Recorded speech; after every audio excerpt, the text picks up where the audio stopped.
Deuteronomy Chapter 29, Renewing the Covenant.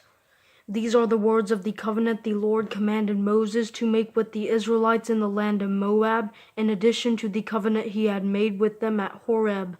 Moses summoned all Israel and said to them, "You have seen with your own eyes everything the Lord did in Egypt to Pharaoh, to all his officials, and to his entire land. You saw with your own eyes the great trials and those great signs and wonders. Yet to this day the Lord has not given you a mind to understand, eyes to see, or ears to hear. I led you 40 years in the wilderness. Your clothes and the sandals on your feet did not wear out. You did not eat bread or drink wine or beer, so that you might know that I am the Lord your God. When you reached this place, Sihon king of Heshbon and Og king of Bashan came out against us in battle, but we defeated them. We took their land and gave it as an inheritance to the Reubenites, the Gadites, and half the tribe of Manasseh. Therefore, observe the words of this covenant and follow them, so that you will succeed in everything you do.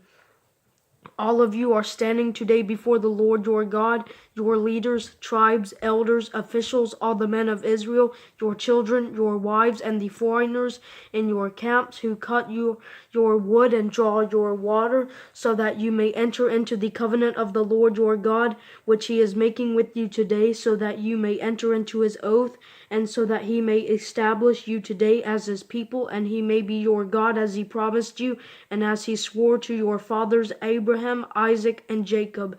I am making this covenant and this oath not only with you, but also with those who are standing here with us today in the presence of the Lord our God, and with those who are not here today." Abandoning the covenant.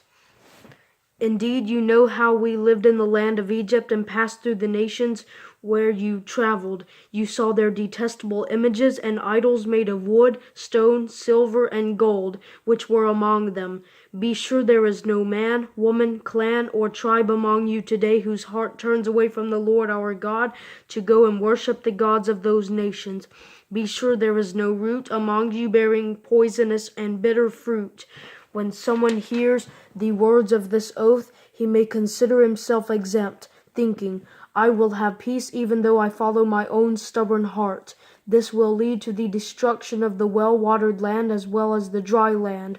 The Lord will not be willing to forgive him. Instead, his anger and jealousy will burn against that person, and every curse written in this scroll will descend on him.